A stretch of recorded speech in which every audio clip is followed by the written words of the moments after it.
Hello. So my name is Margot Baguer. I'm from the State University Library in Göttingen. This is a question to Salvatore. And in my perception, it was always the most important part of Scope 3 that you actually started this bidding process that made publishers for the first time into a new competition situation.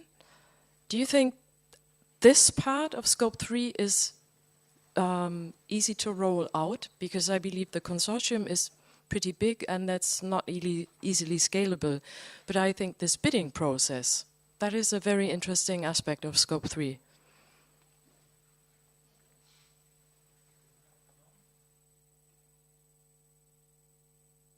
No. Okay, I think I can answer without microphone.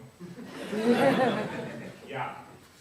That's actually a question that we are answered very often, and when the question comes from entities and agencies in the public administration, what we usually tell them is, how do you usually buy stuff? And then you see that usually every large public administration has ways to procure things. I was making the joke before of digging holes or building the LHC. But every administration does things from procuring services, which are industrial services, to buy pencils.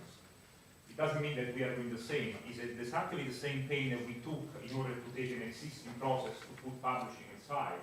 And we believe it is actually a very scalable thing, provided that you find an entity in the public administration with the willingness of going through the bending rules and going around rules to get this done.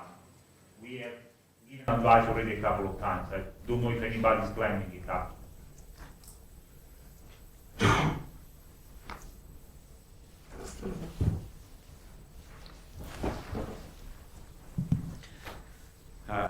I've discussed this with you before, Salvatore, and I think it's come up in Stephen Hall's comments about the scalability of Scope 3. There's obviously infrastructural and cultural advantages in getting the HEP community to join together and do something about sort of transitioning to open access. I'm a life scientist. You know, I work on a small scale. I collaborate across the world, but very much with just on an individual basis.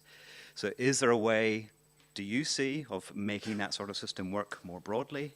And then sort of pick up on Stephen's criticism of the RCUK policy. Is the ready availability of cash for APCs in the UK inflating APC values? Your data contrasting Germany and the UK was quite illuminating. So, to answer to the second part, I was trained as a physicist, so I'm not able to make a calculation of economics. But as soon as we brought into the house kids who are getting MBAs and they looked at the numbers, they came with the conclusion that yes, if you have the correlation between the average APC and the impact factor, so it looks at hybrid is generating inflation. But I do not understand it well enough. I think the numbers can speak to you about that. One thing that I wanted to mention about the availability of cash, and then with Stephen on this, the more intermediaries you create, the more complication you create. And one thing that we've experienced is with compliance. So with Scope 3, we have full compliance. We understand very well each other as publishers and Scope 3 what we need to get done, and we get done. When you start adding institutions and authors, sometimes you don't even remember what you were actually paying for and why, and where the money goes. That's the only comment I can have. Again, on the comment of scalability and reproducibility, every system and every community has to figure out, as I said before, what you want to convert, where the money is, and then who has to do the legwork. In our particular case, we had the legs as CERN to do the legwork. It was clear for us what we wanted to convert, which was our theory, and we built the system of reusing subscriptions. Now, as the evolution of offsetting and others shows that you can actually reuse subscriptions also elsewhere, and then the jury is out for who has to take this on, as I said before, to see whether it can be, rather than scaled, adapted, copied, pasted, repurposed, and that's the way we do science now, right? We mix and match and remix. The jury is out for who will remix it in another way. These are questions also to somebody else, so looking up.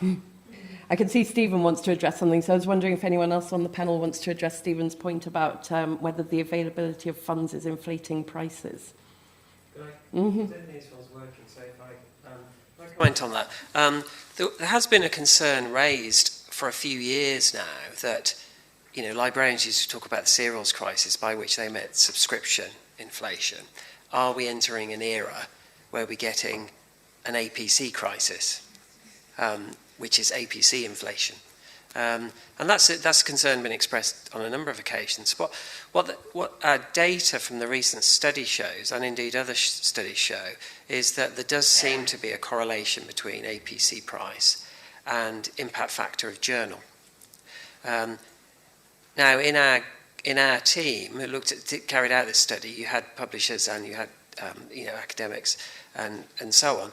So we argued about the interpretation of that data. You could say, one argument is, well, it costs more to produce a high impact factor journal because often they're more selective, editorial standards are higher, and so on. So you could say that the high APC reflects the cost. That's one view. The other view might be, well, the market will just stand more because authors want to publish in these journals and they're prepared to pay more as a result. Those are the choices of interpretation. It may be a combination of the two. But what we do have is this system for APCs that were reflected in subscriptions, and that is prestige matters.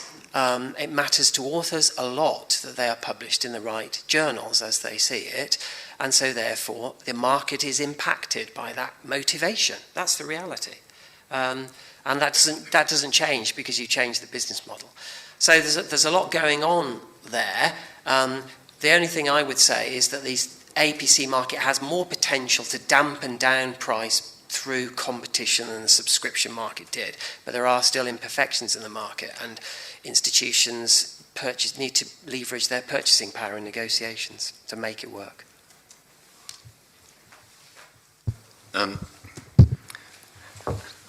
I don't think I'm going to get into a detailed discussion with Salvatore about how well or not Scope 3 is working. Salvatore and I have some fairly fundamental disagreements on it, and I think there are some questions about its long-term financial sustainability, with all those free riders not contributing to the cost of the project, but getting their reduced subscription prices.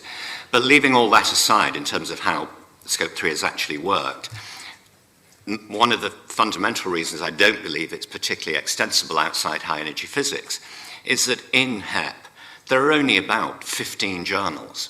It's a very small number of journals in which scientists in that discipline publish. It's also a pretty small number of funders.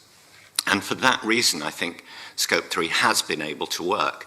If you extended that even to general physics with far more titles, or to biomedicine, then it becomes so much more difficult because you're talking about vast numbers of journals in which authors might publish.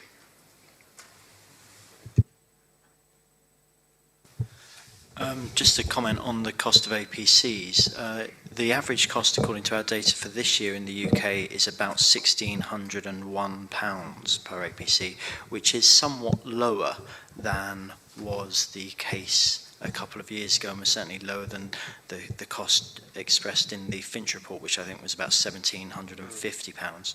And we did see after that there was I think when Finch came out, suddenly the cost of APCs all seemed to migrate towards the £1,750, and we are starting to see some diversification. And certainly in the offsetting agreements that we have in place, there is a decrease in the cost of APCs paid at the institutional level. Okay, we have time for one more closing question in the session. Thank you. My name is Evke Smit of the Association of STM Publishers. I've been listening with great interest to all the examples for the offsetting examples. And I was wondering, it's a very general question, how does it work out on the one hand on publishers, on the other hand on researchers? You know, we have a room full of open access publishers here. The examples that we see, they're all made with a handful of publishers, usually the bigger ones.